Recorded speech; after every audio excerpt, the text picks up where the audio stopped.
What's up, Joe? What's going on, man? Can you hear me? What happened to your hair, man? I didn't have much left, so I had to shave it all off. Jeez, I haven't seen you such a fresh look. Yep, got me a COVID beard and no hair. So, yep, Nice, definitely a nice. change. Good. You followed my lead with the beard there. That was probably from last season. You were just like, man, his beard is so awesome. That's what it Got to was. try You inspired me. that. Yeah. Oh, sweet. Man, look at all those trophies behind you, man. Yep, yep. I've gotten Pretty lucky a couple impressive. times there. Yeah. Awesome. Well, thanks for joining me. This was a fun conversation we had the other day, and I thought, man, we gotta we gotta share your story with the world because you are an inspiration, I'm sure, to a lot of fishermen, especially young fishermen wanting to start out. And the path to starting out often starts at the co-angler level. You and I have been co-angling for years. You've been doing it way longer than I have. But you and I became friends through the B.A.S.S. Opens and started fishing together probably about 3 years ago, I think, and fished a couple of seasons. I didn't fish last season, so you fished without me, and it paid off big time. So that may be an indicator for future tournament wins. Don't fish with me. Well, no, it's not that. You know, I definitely, a lot of my success comes from fishing with a lot of different guys, and I travel with a lot of co-anglers and pros. So, man, you can sure learn a lot, and you can sure help each other. And I think that's part of the game, you know. You really Uh, you really can. I when I first started as a co-angler I started on the Rayovac series years ago, uh, FLW Rayovacs, and I was new to the game, and of course I didn't know anybody, and I was kind of intimidated by it, and so I rented my own room and stayed in my own place and stayed to myself, and I'm not super outgoing anyway, so uh, it, I missed out, I think, quite a bit that first season because I didn't get to know guys and I didn't get to learn from them. And once I started getting to know more guys and hanging out with guys and then rooming with people, sharing a room, a lot of co-anglers do this and a lot of angler pros do it too. They share rooms to share expenses and stuff, but you learn so much from each other in the process. And man, I'm a way better angler by hanging out with you and Noel and some of those other Keith and Mark, some of these guys that have been in the game much longer than me, have had a lot more winnings than me, and they know how to be successful tournament fishermen. And I know that has helped me a lot through the years. So I think that's another reason uh, to, if you're going to fish tournaments, to really start building some key relationships with guys. Absolutely. You know, I started bass fishing with my dad when I was 9 years old, and we fished a couple of the big local tournaments around here. And you know, when you're that young, you don't really know a lot. I started out fishing with the Zebco 808, you know, Yeah. push button rod and reel, and you know, I'd always get upset with myself when I wouldn't do well in these tournaments. But as I got older, you know, I was able to compete. But you know what you just said, you know, growing up with my dad, we were big shallow water fishermen. That's all we did. We just fished shallow and through Yeah. H&H spinner baits and black worms with yellow tails. You know, that was about all we knew.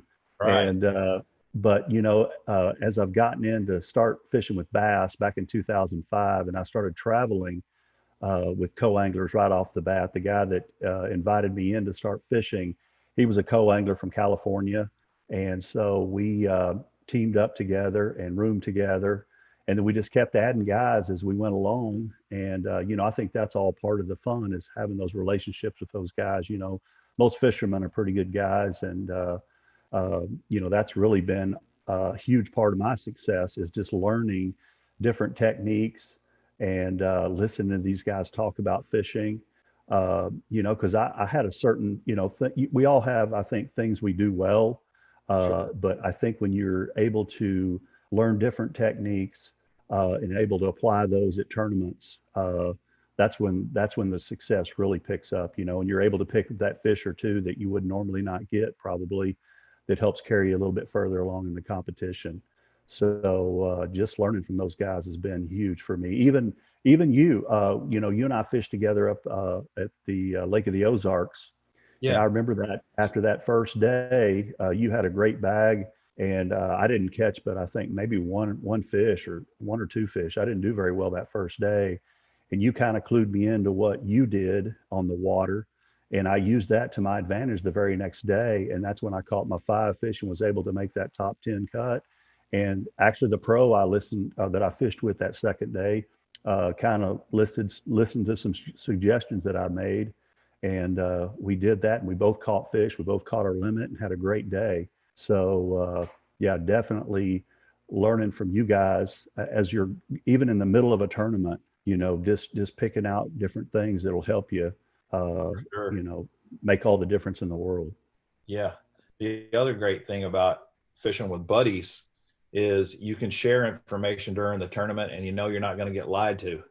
And Absolutely, absolutely, yes. Yep, yep. That's part of the game. It's part of being honest with guys. I mean, when you're fishing, the way I look at it, when you're fishing as a co-angler, you're fishing. You're not fishing against the pro in the front of the boat. You're just competing with the other co-anglers, and you don't know where you're going to go or what you're going to do on the lake. So as much as you can learn during the tournament, fishing with your co-angler buddies uh, definitely helps you in the tournament, and you get into a situation where, you're fishing a different technique with a pro one day, uh, that your buddy might have fished the day before that way. So at least you kind of have an idea of where to start. It's hard to go out on the water not having a clue what to do. But if you can communicate with each other and help each other, that's definitely a plus. that's right. So, for those of you who don't know Joe, Joe Lee is his name, and you're from somewhere in Texas, some undisclosed location in Texas. Uh, and those Texas boys are good fishermen, and Joe is no exception. And recently, Joe just won as the co-angler. He won the B.A.S.S. Central Open tournament at Lewisville Lake. And I was talking to him about his win and congratulating him. And man, just listening to his experience and the way he really fired me up. And I was like, man, we got to share this. But before we do that, I want to just tell those that are listening or watching a little bit about his success, and then he can give us a little more details on some of the past history. But he's fished a lot of different tournaments and tournament circuits. I would say, Joe, is it right that probably that the B.A.S.S. Opens you fish more than the other circuits? Yep, yep. I Okay. think I've fished 30 something events with Bassmaster. Yeah. So I've got this pulled up. I just want to share your B.A.S.S. record. You fished a total of 37 tournaments. Time in the money 28 times out of 37. That is incredible. That means only 9 times have you not been in the money out of 37 tournaments. And that, if you've not fished these tournaments, that's hard to do. I mean, these tournaments, a lot of times you're competing against as many as 200 anglers. And to get in the money, they usually pay, right now they're paying the top 40 places are in the money. But it's fluctuated from season to season. But currently it's the top 40, right, Joe? Yep, that's right. So you've been in the money 28 times. You've had 3 wins, 3 first place wins, 1 second place, 1 third place, 11 in the top 10, 17 in the top 20, and then 21 in the top 30. So for a total of 114,732 winnings just on B.A.S.S. And that's all as a co-angler, right? Yep, that's right. You are kind of an anomaly in that you're probably one of the few co-anglers out there that makes money doing this. Most That's of us, that's the only reason I'm able to still do it. If I yeah, wasn't making money, I'd be home working, that's for sure. Yeah, most of us don't make money. I haven't made money over the years. And it is just a tribute to how good of a fisherman you are to actually make money fishing these opens. And I'm really impressed with that. I'm amazed with it. And so are so many of our friends that we fish with together. So congratulations on that. That's just absolutely amazing. And then you won this Lewisville Central Open tournament here a few weeks ago uh, by more than 5 pounds. Your winning weight was 20 pounds, 15 ounces, and the number two guy was 15 pounds, 12 ounces. And when you see, this is for a 3-day total, when you hear 20 pounds for 3 days, you may not think that's much, but on the B.A.S.S Opens, you only fish for 3 fish as a co-angler, a 3-fish bag. So that's almost 21 pounds for 9 fish total, if he caught 9 fish. And I think probably one day you said you didn't get a full limit. Yeah, my second dad has caught 2. Yeah, so that's 20 pounds for 8 fish. So that's actually, pretty good, decent size fish. And you won $16,093 in cash winnings. So they claim. That's right. That's correct. Did you get a real check for this one, or did they give you a boat? Or I did get a check. Bass was giving away a boat.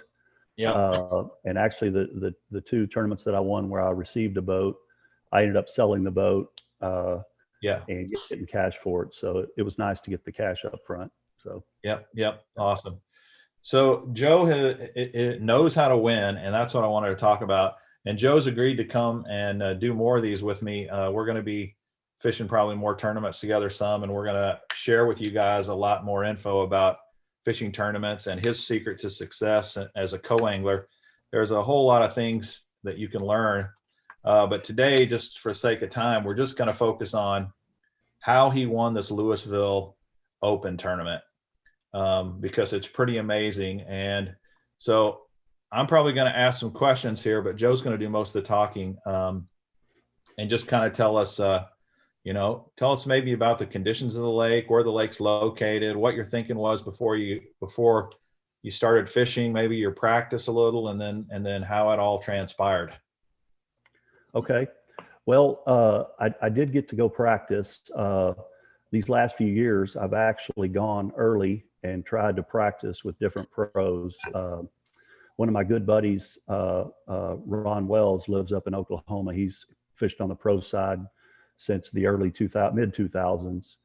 And so usually I practice with him, but I've gotten to where I've met so many different pros on the trail that I ask them when I'm out there, hey, would you like a practice partner, or would you accept a practice partner? Mm-hmm. And most of the time they're really, really gracious about it, and they'll let you practice with them. And man, I just use that as a learning opportunity to go out and see how they fish and what they do. Mm-hmm. And yeah, it's been super, super helpful. So the first day I did practice with Ron, and we just basically launched the boat and went to the nearest bank and just started fishing. We just started throwing a chatterbait, and I actually caught 3 fish, and I knew this was going to be a tough lake. Let me back up a little bit. Lewisville was probably the tournament of this series. I think we fished 4 tournaments that I was not looking forward to, even though I live 45 minutes to an hour from Lake Lewisville. I fished it in a couple of tournaments, local tournaments, and not done that well. And and especially this time of year, I've never fished it in the fall, so I didn't know what to expect. I knew it would probably be tough. Everywhere has been tough lately. So we get out there, and I catch 3 fish, 3 keepers, just practicing with him. So I thought, well, that's pretty good. Then the next day, I went with a different pro. So was that all shallow water that day? It was all shallow. Yep. We just went down the bank. I think I caught 2 around some stick ups. The lake had gotten really low a few years ago, so a lot of the little willow bushes grew up, and then the lake filled back up. So there's a lot of dead sticks sticking up in the water. And we just caught them around that. You made me think of something here. When the pros always talk about in practice not wanting to stick fish. You don't want to catch all the fish that you might catch in a tournament. But as co-anglers, in practice, we don't really care about that. And why is that? Well, we're never going to fish that water probably unless we happen to draw that guy, which is very highly unlikely. But I will say this: when I practice with guys, especially guys I don't know, uh, I always ask them before we go out, "Hey, is there, you want me to take my hooks off, or if I'm fishing Texas rig or something like that, I'll let them know, hey, I won't set the hook. You just tell me what you want to do." And most of those guys will say, well, the first fish we want to stick to see what the size is. Yeah, yeah, Uh, yeah. but if not, I'll shake them off just like they will. I want to make sure that I'm not impeding on what they're trying to do. I just want to get out there and learn and try something different. Right. So that's So typically how so it goes. sometimes we go out and just practice on our own as co-anglers because most of us have boats, and we'll just stick all the fish, catch them all because it's fun to catch fish. And like you said, as a co-angler, you don't get to control where you're going to fish on tournament days. It's up to that pro angler who's driving the boat. So it doesn't really matter if you catch the fish. But Right. that's another good point. If you're practicing with a pro, he cares because he's probably going to come back to that place if you find fish. So you want to be mindful of that and respectful of that pro and not stick all his fish. Uh, Absolutely. Yeah. so That's for sure. And, that's one thing I've learned. If you want to be successful as a co-angler, you also want to build a good reputation with these guys. So you want to be, upfront with them and kind of, help them, so many of those pros are trying to make the elite series, and they're super serious when they get out there. right. And sometimes they look at you as a hindrance. So I try to break the ice as soon as I get in the boat with them, and let them know I'm not one of these guys going to be casting over their line or doing Yeah. anything to impede what they're trying to do. I want to help them if I can. And sometimes they'll listen to you. If you've been out there practicing, you caught some fish. I've been in a couple of tournaments where the guy, may not have been doing very well, but I did in practice and gave him a couple of ideas, and we went and did, use those to our advantage, and they've been super successful. So I think if you can just really be upfront with the guy and be honest, and let him know you're there to help him too. I think that's Yeah. very Those are important. great tips for sure. So anyway, the first day, so I did catch those three fish in practice. Then I went and fished with a different pro the next day, and we actually caught a few fish, but we didn't catch any keepers that day. So anyway, the second day that I went and practiced, we caught quite a few fish, but no keepers. So it was a little bit different day, high bluebird sky day, and so we felt like that was part of the issue. But one thing that clued me in was we started throw. I started throwing the wobble head with a speed crawl on the back of it, and my pro was throwing a wobble head with the biffle bug on the back of it. Okay. And that lake is real rocky. So it's a great way to, if you're not using a crankbait, you can cover a lot of water with that type of bait. And we got a Mhm. lot of bites doing it. So I knew that's one thing I probably wanted to try to utilize in the tournament. So the biffle head, just for guys who don't know, it's like a football head that's attached to a hook, usually a wide gap hook, and it swivels very freely. And in order for that thing to really work effectively, when you cast it out there, it's pretty much got to be on the bottom, doesn't it? Got to That have does. bottom contact. Absolutely. Yep. And that thing is, I was using maybe a 7/16 ounce head. And that bait is really good if you continually retrieve it, it doesn't get hung up very easy. You would think a big football head would get hung up in the rocks, but as long as you're moving that bait, it works pretty well, and it gives the fish a little bit something different. And you can put different baits on there. I ended up catching the majority of my fish in the tournament using a rage crawl in the back of it, or you can use a speed crawl. I've done that on Table Rock Lake. It's kind of where I learned that technique. And then, other places you can use the biffle bug, whatever you want, but definitely clued me in.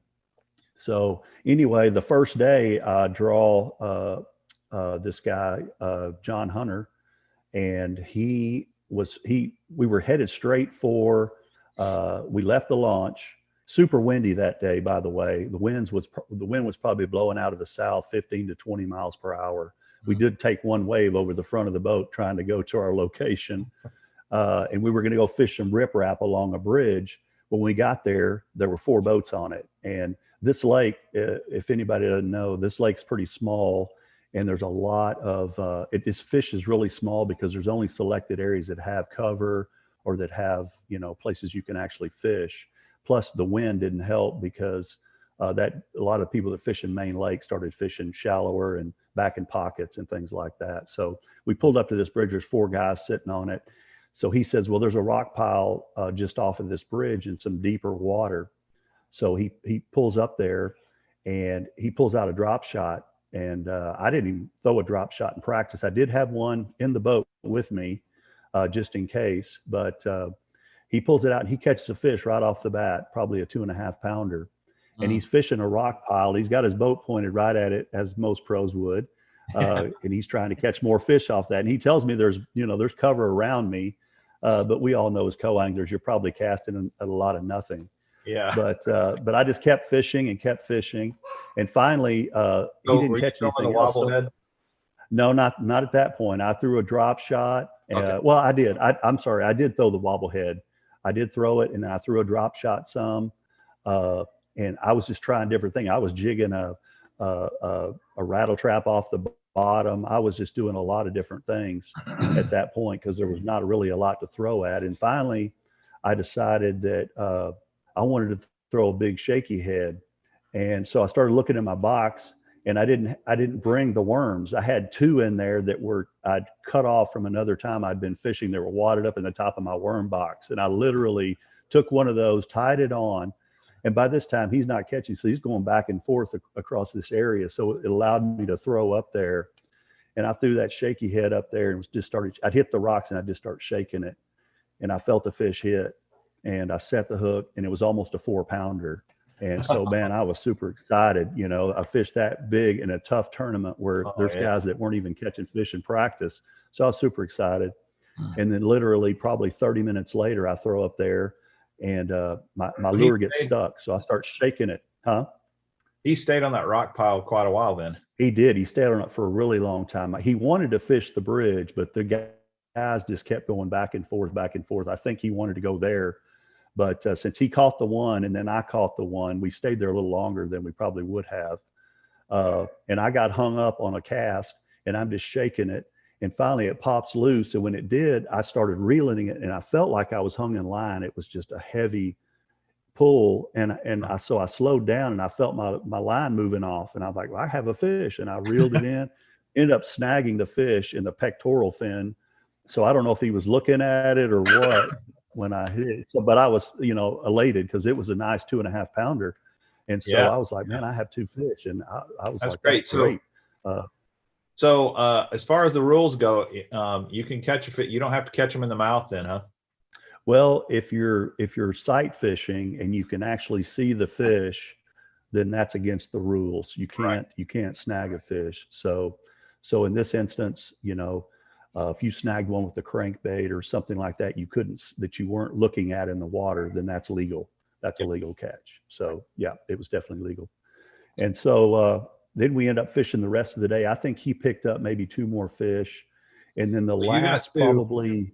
You only need one more for your limit because That's right. angler only has a three bag, three fish limit. So you only need one more. That's right. That's right. And so he started hitting some areas that were very similar to that right next to where we were. Uh, and he caught fish after fish on his drop shot, but they were all small. Uh, so literally the last probably hour of the tournament, we ran up into the Lake Dallas area and went into two creeks that actually fed into the lake. And the first one went in was super clear water. And we didn't get a bite in there. And then he went to this second area, and it was full of logs and stumps. And we pulled in there, and he wasn't in there 5 minutes, and he catches one on a spinnerbait. And it was a keeper. So I think at that point he might have had three. I think he ended up with three fish. And so I picked up my spinnerbait. I did have one in there. Typically, I would never throw exactly what they're throwing. Now, my spinnerbait was a little different than his, but I started throwing kind of backwards over the stuff he'd already went over. And I catch a fish, and it's a keeper, and it's my third fish. And it's probably a 14, just a little over 14-inch fish. But I was super excited. I got three now. And in that creek, I proceeded to catch probably, I caught two or three more fish that were very similar in size. They were all keepers, but after he started throwing that spinner bait, I switched over to a speed crawl and was flipping that behind him, and that's how I ended up catching three more fish. And I ended up culling maybe a quarter inch difference, so just a couple of ounces difference. Okay. Okay. And we were boat like 150, so we fished all day long. There was, I think, 157 boats. So I was literally the last person to weigh in, but I did go to weigh in with three fish, and I was super excited because I knew this tournament was going to be tough, and to have three fish is Yeah. definitely the goal. Yeah. So after day one, were you leading, or where were you at? Where were you sitting after day one? Actually, I was in third place after day one. Okay. So when I weighed in, I was the very last guy, and when I weighed in, I was actually in third place. Okay. Awesome. Yep. So that's a great way to start. But the funny thing about co-angling is because of the nature of the fishing and the fact you're fishing behind guys and you can't control the water, even if you think you've lost it, you may not have lost it. Um, so it's possible to blank on the first day and still make the top 10. So It true. doesn't usually happen, but it is possible. But sitting in third place, probably going into the next day, you probably only need one or two fish at most, and you're going to make it. You're going to make it to the top 10. That's true. That's very true. And given that tournament, after the weigh-in, we looked at the standings, and there was at least 100 co-anglers that zeroed in that Yeah. tournament the first Jeez. day. That's how tough Wow. it was. And Wow. and I know from my experience that typically the way it kind of works for a co-angler is usually you'll have one really good day and then one not so good day. Yeah. Uh, so I knew that. Good news with 100 and something guys blanking, after that first day, I still got a chance to be in the money. I may not win this thing, but I definitely got a chance to be in the money if I can just catch fish tomorrow. Absolutely. And we do a lot of looking at those stats after the day. So I think the 12th place co-angler only had 4 pounds. Wow. So I had almost 8 pounds. I think I had 713 the first day. So I knew I probably was in the money for sure. And Yeah. I knew if I could just go out maybe and catch one or two fish, then there's a good possibility I'd make the top 12 for the last day. Awesome. Okay, so let's go to day two then. So day two, uh, um, I draw this guy. We go out, and what's funny is a little bit back up. The first day I was fishing probably in 12, maybe 15 foot of water. We were fishing some deeper rock. Mhm. And the next day I drew this guy, and we went out. We started fishing in probably, I'd say, 5 or 6 foot of water, maybe out to 8 foot of water. So it was a little bit different situation. Mhm. So I threw the shaky head a couple of times, but it was getting hung up really bad because it was super shallow, and Mhm. that rock was super shallow. So that's when I switched over to that biffle head, uh, Okay. or the wobble head, whatever you want to call it. Mhm. And I had that rage crawl on there. And when we pulled up there, he started throwing a crankbait, and I wanted to give him something a little bit different to look at. So I started throwing that wobble head, and we were fishing an underwater. He said it was an underwater boat ramp. I'm not really sure it was a boat ramp, but it was definitely a line of rocks that ran down this bank. So there was opportunities for me to throw, and he was super nice. He pointed out, he said, this thing runs from here to here, and anywhere along here I've caught fish. So So, and when I started casting, I could definitely feel the rocks and know he was talking. He was telling me the truth. so one thing made me think about here that it's good to kind of ask ourselves is if you're going to fish as a co-angler, what about fishing behind a boater? Like you said, he's throwing a crankbait. If he's catching fish, that's successful. Why would you not throw a crankbait? Well, typically the experience I've had, if he's throwing a crankbait or a spinner bait or something like that, a reaction bait, he's probably going to pick up the fish that are going to bite that because he's throwing at them first. Yeah. So most of the time he's gonna pick up that fish, and I figure that fish has already seen that crankbait zip by there two or three times. So if there Mhm. is a fish still there that he hadn't caught, then most likely my best shot is to throw something different, maybe a plastic or something different. Yep. Yep. Uh, so that fish has something different to look at. So Yeah, so I your choice of a biffle head is very interesting, or a wobble head, because a wobble head is pretty much fished the same way as a crankbait is fished. It's kind of a crankbait alternative, but it's not a finesse bait by any means. And yeah, a lot of times as a co-angler, if you fish a finesse technique behind the pro, a lot of times that'll get you bites. But in this case, you were kind of being what I'd call aggressive by going with that wobble head, which turned out to be a good decision. it really was. And it, I don't know if it was intentional that way, but definitely was something different that they weren't seeing, I think. Because I think everybody went into this tournament being a fall tournament. We know the bass are chasing bait fish, shad primarily. So a lot of guys are fishing in creeks and things like that. So they're all throwing crankbaits. And Or so I figured this is something a little bit different. Uh, and so that's why I threw it. And, because he was throwing the crankbait in front of me, just covering everything. So, So you're that's fishing why I threw around that. this. You're fishing around this underwater chunk of concrete. It's a boat ramp or something Yep. under Yep. there. Yeah, and he actually had Panoptics on his boat. And we pulled up there. He was looking around with his Panoptics, and he was telling me that there were fish out there, and he was kind of pointing in the direction the fish were, and then he's moving along the edge of it. So I'm no dummy. If he said there's fish over there, I'm gonna at least be throwing that direction. So when we went past it, I'm almost throwing backwards towards where I thought the fish were, and I catch one, and it's a Oh, nice one. It's a 3 pounder. oh, sweet. And so, man, I was at that moment, I thought, man, I probably definitely in the money for sure now. And man, if I could just catch one more, I might be in the top 12 for the last day. Hmm. So, and it was literally probably not even 30 minutes later, throwing in that, because we worked this one stretch of bank literally all day. Uh, the last 40 minutes we left. Uh, and so I threw back probably 30 minutes after that fish in almost the same direction.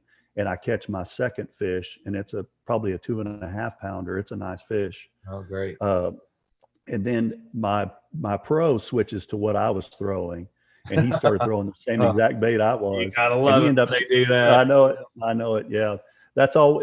That can get really scary if you're fishing targets, because I've had the guys where I'm catching them in the back of the boat doing something, and they'll start doing the exact same thing and hitting all the targets ahead of me. So Yeah. luckily, we're That just throwing sucks. a lot of stuff, so it didn't really matter.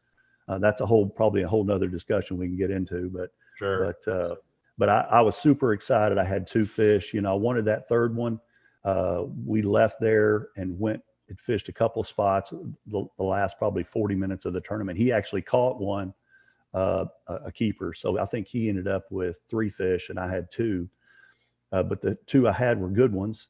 And we were boat 150 the first day, and we were boat like number 4, I think, the second day. So when I weighed in, Really. I immediately went to first place, but I only had 5 pounds and 9 ounces. So, but I thought, there's a possibility I could make the top 12. And that actually held up all day, or the whole rest of the Huh. time. So after the second day, I was actually in first place going out, literally a few ounces behind the second place co-angler. Wow, that's awesome. So that's a great feeling. And for those of you who don't know, on the B.A.S.S tournament, open tournaments, they take the top 12 for the last day. So everybody fishes day 1 and 2, and then the top 12 fish day 3. So you made it in the top 12. Number 1. That's a good place to start. It is. It really is. It's a little nerve wracking, but it's definitely. Hey, I was excited to be there on the last day, and everybody's goal is to try to make that last day, uh, and then you feel like the pressure's off. You can go out there and have fun and fish. So I was definitely excited. Uh, not expecting that at this tournament. I was looking forward to those other Sam Rayburn and Neely Henry tournaments. Thought that's Yeah. where I'd really do some good. But hey, I was happy to be there. Very happy. Yeah. Okay, so championship day, the day you won it all. What happened that last day? So I draw a guy. His name's uh, Blake Watley. Blake Watley. Okay. He is the brother to Brad Watley. Brad Watley is on the Elite Series, Okay. and Blake is trying to make the Elite Series so he can fish with his brother. Gotcha. Uh, I couldn't have picked a better guy. That's one thing about being a co-angler. Sometimes uh, you don't want the very best guy uh, to draw. Yeah. Right. Yeah, absolutely, because those guys are so good. I mean, Greg Hackney was in the top. I think he was in fourth or fifth place. I don't remember where he was at. I And I know. was thinking, man, I don't know if I wanted to draw. I don't know if I want to draw Greg Hackney. Definitely if I'm flipping, Yeah. because the guy can outflip me, no problem. Yeah. So That's happened to me quite a few times, not a handful of times. And like I was in the back of the boat with Jeff Crete out at Table Rock one time, man, just forget it. That dude, he just smoked me. He didn't give me a chance to catch a fish anywhere. And yep, I've said the same thing, man. You do not want that guy. You want the guy that knows how to find fish. But the best guy is the guy who knows how to find fish, but really doesn't care if he wins or not. right, exactly, Those are exactly. hard to find. But Yep, but even yep. if you got a guy like this that really wants to win, some of them can be really very, very sportsmanlike though, and really help a co-angler. I've had so many of those pros help me out as A- well. So Absolutely. Yep. It's so Blake, he was fishing up in a creek, and he told me that he told me the night before. So that's another good thing we need to talk about, is probably when you draw these guys, you talk to them the night before you go out with them. So there's a few key things a co-angler wants to ask. What are we fishing deep? Are we fishing shallow? mhm. You can ask some questions. You don't have to get super detailed, but at least you have an idea of what you're going to be, how you're going to be fishing. So that'll give you some ideas on what to throw, and maybe even talk with your co-angler buddies that have fished those ways that week and see how they've done. So when I Absolutely. talked to him, he told me, yeah, we were fishing up a creek, one of the major creeks that fed into the lake. And he said we'd be flipping, throwing a spinner bait, stuff like that. So as soon as he said that, I got pretty excited, because I love to flip. Yep. Flipping is probably one of my favorite things to do. Yep. Uh, You're an so, awesome flipping machine. That's for sure. well, I think it's probably, uh, what is that, law of averages? I figure if I flip a million times in a day, I'm gonna finally flip it in front of a fish. And Yeah. so when I flip, I just flip as fast as I possibly can, and I try to flip into places where I don't think the pro is going to flip into. So Yep. when we got up there and started, I saw him pick up that spinner bait, and he started casting around the edge of the cover. So at that moment, I knew I've got to throw my bait where he's not throwing that spinner bait. And when you're flipping, you can flip right in the middle of the cover. And we weren't up there probably 10 minutes. And we were going down this bank, and he threw it. There was a lay down, had a bunch of big bushy branches on it. And he threw around the edge of it. And when we pulled up there, I just flipped right in the very middle of it, and I catch a fish. It's like a pound and a half fish. And so I was super excited. I have one fish. I'm not going to go to weigh in empty handed. I told my wife was going to come watch weigh in. And I said, well, honey, if I don't catch a fish, I don't want you coming, Yep. because it'd be embarrassing to walk up there with no fish. So I had that one fish, and guys, literally, that was the only fish I had till the last probably 45 minutes of that tournament. And Wow. Blake and I ran up and down that river. He caught one 4 pound something ounce fish, and then he caught a couple more on that spinner bait. And I flipped and I flipped and I flipped, and I wasn't catching anything. Finally, the last probably hour, we came back down the river. I started throwing a fluke. I started just trying all kinds of different things, and wasn't catching any fish. And we got back down to where we'd started, where I caught that pound and a half fish. And I looked a little further out towards the main part of the lake, and I asked him, I said, have you fished any of that? Because there was some great looking cover out there. And he goes, well, I fished it in practice. Uh, and I thought he was going to turn the boat and go down that same stretch we went, but he didn't. He went out there to that first set of cover. And when we went out there, he threw a spinnerbait exactly the same way. He threw it around the edge of that cover, and then he turned the boat, and I flipped backwards right into that bush, and I catch a 3 pounder, my Oh best man. fish. And I Wow. was super excited. And he goes, man, you just won the tournament. You just won the tournament. I'm like, well, I don't know if I won, but I said, man, I'm super happy to have that fish, at the last minute. I knew I was going to go to weigh in with two fish. And he basically uh, turned the boat and started down his best stretch where he caught all his fish in that tournament, in the place where I caught the first fish. And he said, he goes, man, I'm not going to fish this stuff. He goes, you continue to flip. You flip that speed crawl in there, and I'm going to let you have it. And I said, wow. I said, most guys won't do that. No, And I that. think I think he realized, he was down to the wire and he didn't have enough to win. Uh-huh. And he goes, you can win this thing.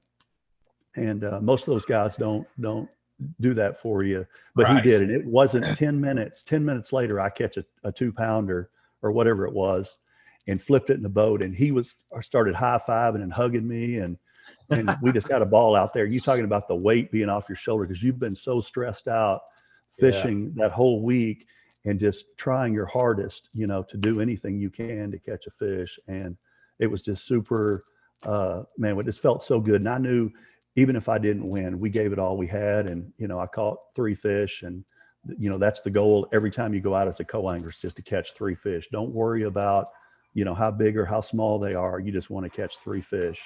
And Right. that's what we did. And yeah, I couldn't ask for a better last day than that, to do it at the wire like that. Yeah, that is awesome. That's incredible.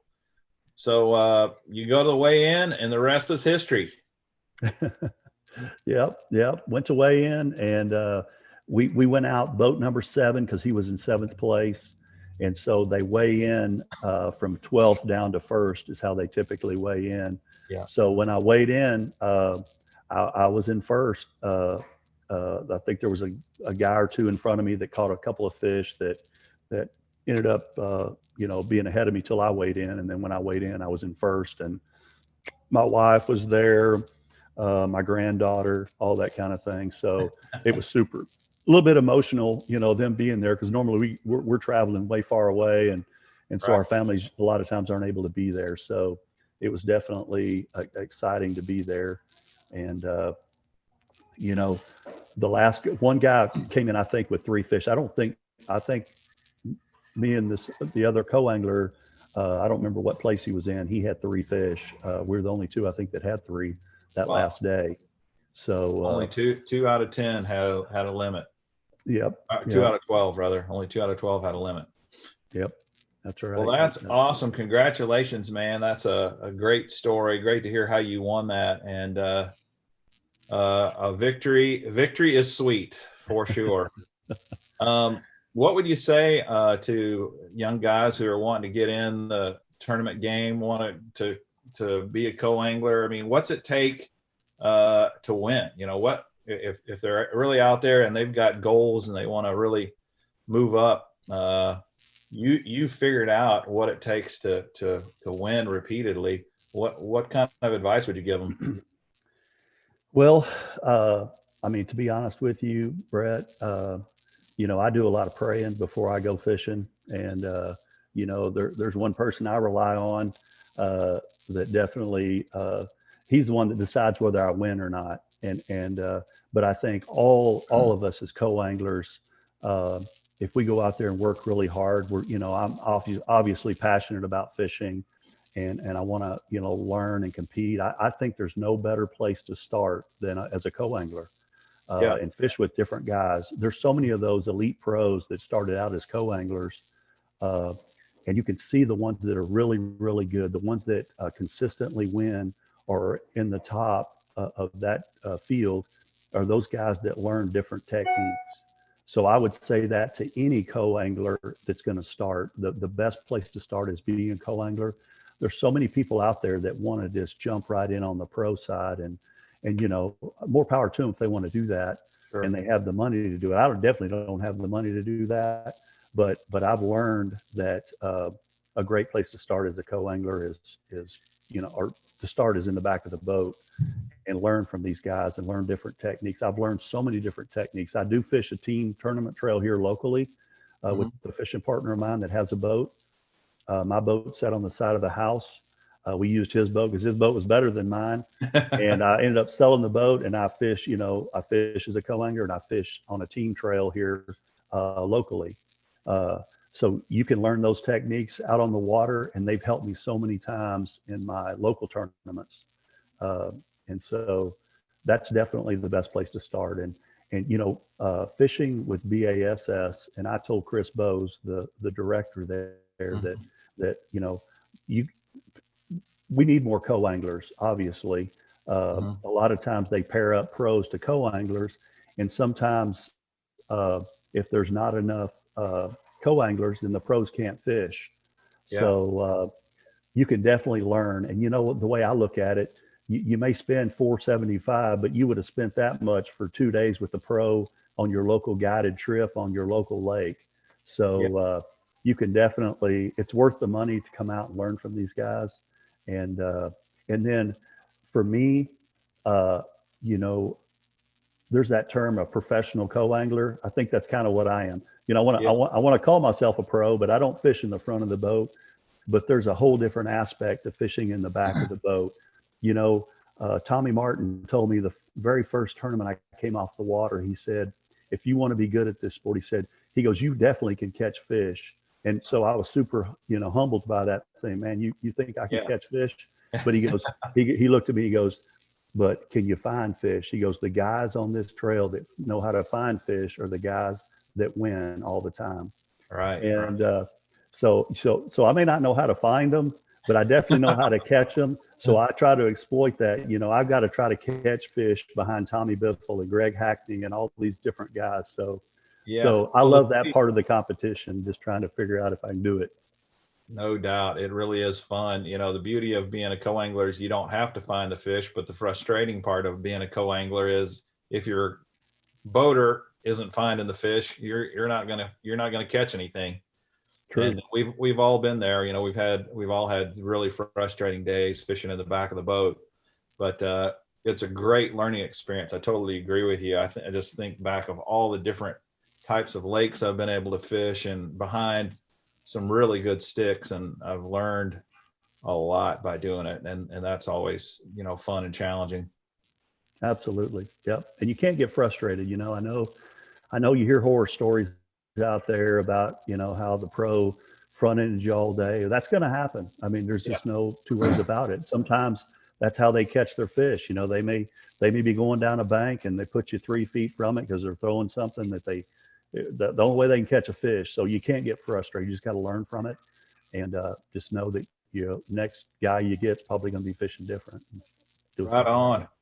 Yeah. Well, thanks a lot, Joe. I think this is great information, and I really enjoyed talking with you and hearing the story again. And it's you're an inspiration to me for sure, and I'm sure you are to a lot of other guys as well.